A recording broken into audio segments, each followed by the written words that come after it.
Hi students, आज मैं आप लोग को डायमेंशन ऑफ लर्निंग का सेकेंड यूनिट टॉपिक में second topic Carroll theory of learning पढ़ाऊंगी। Carroll theory of learning second topic है, सेकेंड यूनिट का सेकेंड टॉपिक। फिर से सुन लीजिए, कैरन थ्योरी ऑफ लर्निंग, जिसका हिंदी होता है सीखने का वर्तमान सिद्धांत।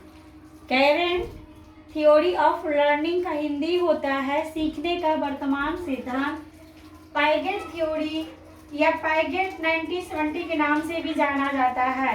सीखने का वर्तमान सिद्धांत में आज पढ़ना है आपको पाइगेट 1977।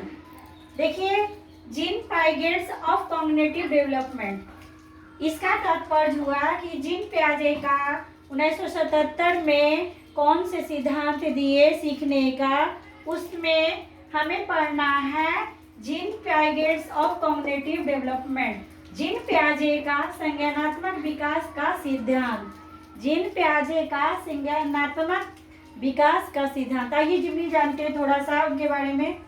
देखिए, हम जिन पियाजे के बारे में थोड़ा सा परिचित कर लेते हैं, उनके बारे में इंट्रोडक्शन दे देते हैं कि जिन पियाजे कहाँ के रहने वाले थे, उनका जन्म कब हुआ था। देखिए, उनका जन्म 9 अगस्त 1896 स्विट्जरलैंड में हुआ था। 9 अगस्त 1896 स्विट्जरलैंड में। कहने क्वेश्चन जब भी आता है तो बता दीजिएगा। अगर 1 नंबर का ऑब्जेक्टिव क्वेश्चन पूछेगा कि जिन पियाजे का जन्म कब हुआ और कहाँ, तो सीधे जवाब दीजिएगा 9 अगस्त 1896 स्विट्जरलैंड में। देखिए, उनकी मृत्यु 16 सितंबर 1980 में हुई। 16 सितंबर 1980 में हुई। अब पढ़ना है, इन्होंने इस सिद्धांत में बालक के 4 अवस्थाओं का वर्णन किया है। जिन पियाजे महोदय ने संज्ञानात्मक विकास के बालकों के लिए 4 अवस्थाओं का वर्णन किया है। देखिए, आप लोग ध्यान पूर्वक यहाँ पे बोर्ड पे देखिएगा, डायग्राम लिख दी हूँ मैं चित्र के अकॉर्डिंग कि आपका कौन कौन से अवस्थाओं के वर्णन करना है। देखिए, संज्ञानात्मक विकास की 4 अवस्थाएं होती है। सबसे पहले पहली अवस्था के बारे में जानेंगे कि संज्ञानात्मक विकास की पहली अवस्था कौन होती है। संज्ञानात्मक विकास की पहली अवस्था संवेदी पेशीय या इंद्रजनित गामक अवस्था होती है। पहली अवस्था जो है संवेदी पेशीय या इंद्रजनित गामक अवस्था है। देखिए यह डायग्राम पर, ये अवस्था आपकी आयु अवधि 0 से 2 वर्ष की है। यह आयु आपकी, अगर क्वेश्चन में पूछ देगा कि संवेदी पेशीय या इंद्रजनित गामक अवस्था कब से कब मानी जाती है, तो 0 से 2 वर्ष। आइए हम अपना दूसरा देखते हैं, दूसरा टॉपिक में कि दूसरी अवस्था को कौन सी अवस्था पढ़ना है। तो हमारी दूसरी अवस्था प्राक, ऑगलिंग, पूर्व, प्रारंभिक अवस्था के बारे में जानना है। दूसरी कौन सी अवस्था है? पूर्व, प्राक, प्रारंभिक अवस्था है। वह 2 से 7 वर्ष तक चलती है। यह अवस्था जो आरंभ होती है 2 से 7 वर्ष की होती है। आइए हम तीसरी अवस्था को जाने। हमारा तीसरी अवस्था है मूर्त या ठोस संक्रियात्मक अवस्था। मूर्त या ठोस संक्रियात्मक अवस्था, यह अवस्था 7 से 11 वर्षों की होती है। 7 से 11 वर्ष। अगर ऑब्जेक्टिव क्वेश्चन में पूछ देगा मूर्त या ठोस संक्रियात्मक अवस्था की अवधि क्या होती है, तो सीधे लिख दीजिएगा 7 से 11 वर्ष। आइए आप लोग को चौथी अवस्था को बताऊं मैं।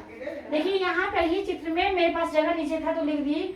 चौथी आपकी अवस्था है औपचारिक संक्रियात्मक अवस्था। औपचारिक संक्रियात्मक अवस्था, यह अवस्था 11 वर्ष से वयस्क तक होती है। यह अवस्था है जो 11 वर्ष से वयस्क तक होती है।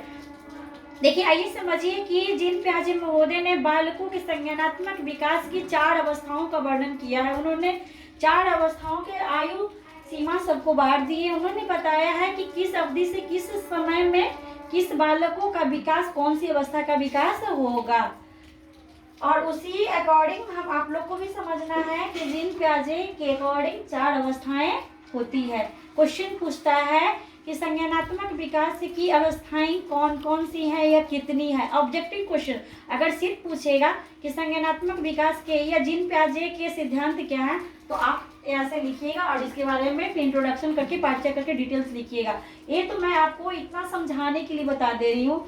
जब नेक्स्ट डे क्लासेस में बताऊंगी तो आपको हम इन चारों अवस्थाओं के बारे में बताएंगे कि जिन प्याजे महोदय ने पहली अवस्थाओं में क्या बालकों को बताया, दूसरी अवस्था में क्या बताया और तीसरी अवस्था में क्या बताया और चौथी और अंतिम अवस्था में उन्होंने क्या बताया है। ठीक है, आप लोग समझ गए। फिर नेक्स्ट डे क्लासेस में मैं इसका आपको टेक्स्ट बता दूंगी, अवस्थाओं का वर्णन बता दूंगी। Thank you.